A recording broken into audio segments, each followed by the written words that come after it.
Hello everyone, welcome back. Today we'll be working on a Thanksgiving shaker card. This is what it looks like, and here are the supplies I'll be using. I have a stamp block, and I have my Versamark, and my anti-static tool of course. And I'll also be using embossing powder in the color gold. And I have my heating tool, and these infinity dies. I'll be using the third largest. And I have these infinity dies as well. It's a wood grain. I'll be using the largest in this set. I've removed them from the sets. I just wanted to show you. And this is the Simon Says Stamp Card of the Month kit.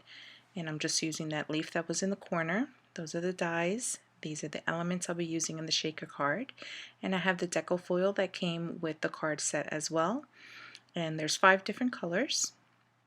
And these are foilable acetate pieces that came with the card kit as well. And there's Sending Cozy Vibes, Happy Thanksgiving, which is the one I'll be using, and So Very Thankful. And I also have a panel and my card base. I'll be using Craft for this. So we're going to start with the actual card base. I'll be taking that one leaf stamp from this stamp kit, and the thought process here was I figured it would be nice to just have something in the background just to give a little bit more interest, and that it just wasn't a plain, plain in the background that you can see through on the shaker card. Of course there's elements, and I'll also be doing some foiling, but I just thought a little added something. So I'm stamping this leaf all the way around in the background, and I'm keeping it somewhat centered since I'm going to have an edge on the card so you won't see the edges. So I'm just stamping it with the Versamark all around the center on the front of the base here.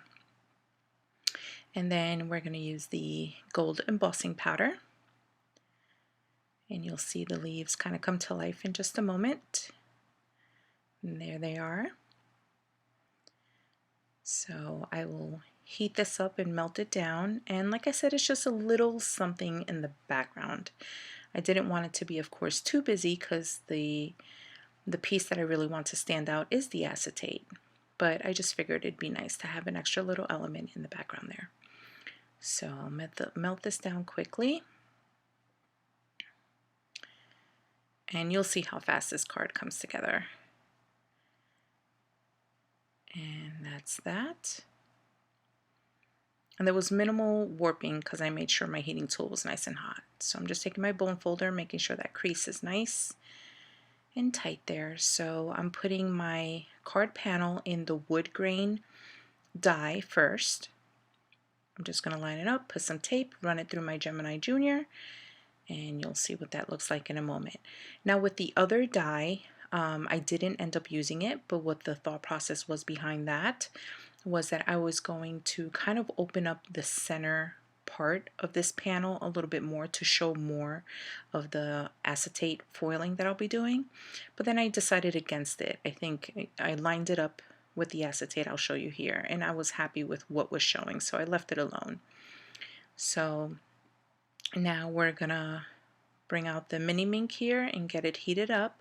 I put it on number 3. That seems to be a good setting for me. It works well for me. So I'm just going to go through the deco foil pack here that was included in the card kit, and I decided to go with the gold. I thought that'd be perfect with the card, with the craft cardstock as well. I thought it would stand out really nicely. So I'm measuring it up and just cutting off the excess that I don't need. And then I have my carrier sheet, which is a piece of copy paper. And here I'm doing Dusty Dusty, as the infamous Nancy Stamps says. That's a great tip. I will leave her link below. If you don't follow her, please do so. She has amazing videos, especially on foiling. She has so many different videos, so you can learn a lot from her channel. I'll leave that below. So I'm just running it through. Pretty easy peasy, right? Nothing too complicated. And it's very important that you let it cool down completely before you remove it. But here we go. Let's take a look. Look at that. Awesome. Beautiful. And I can still use this leftover foil and refoil that onto a piece of cardstock. So now what we're going to do is I'm taking that border and just lining it up, and I love the way that looks, so I'm just going to put some glue on the acetate all around the edges, and then I will be putting that border around it,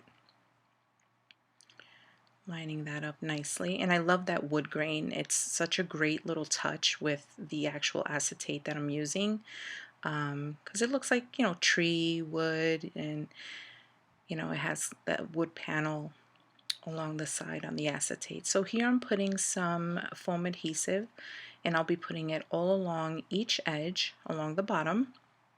Since we are making a shaker card, you want to make sure that the foam adhesive is butted up against each other. There's no space in between so that you don't lose any of the elements that you put in there. So I go around all the edges, and you'll see it's coming together pretty quickly. Now I'm going to take my card base, line it up, and what I'm doing here, I'm going to peel apart just 3 edges. I'm leaving the top edge. I didn't peel that off yet, the backing of the foam adhesive. And I'm just going to line this up onto my base. And what that top edge is going to serve as is a pocket that I can pour my, there you go, right there, my elements in, shaker elements in. So this little baggie of elements came in the card kit. There's different sizes, sequins, little beads. It's really cute. It's more of a coppery color. So I went into my stash and I decided to put in some actual gold sequins as well. And I thought that was a nice mix. It's hard to tell in the video. I'm so sorry, guys. It's actually difficult to showcase a shaker card. But once I'm done, I just peel off that top, and that's it. It's done. So here I'm just making sure everything's shaking around. I tried to slow it down so that you can see the shaker elements inside. And like I said, that stamping in the background just added a little extra element and some more interest in the card. And that is it, guys. Very simple, very cute. I was very happy with it. And that's it, my first actual shaker card.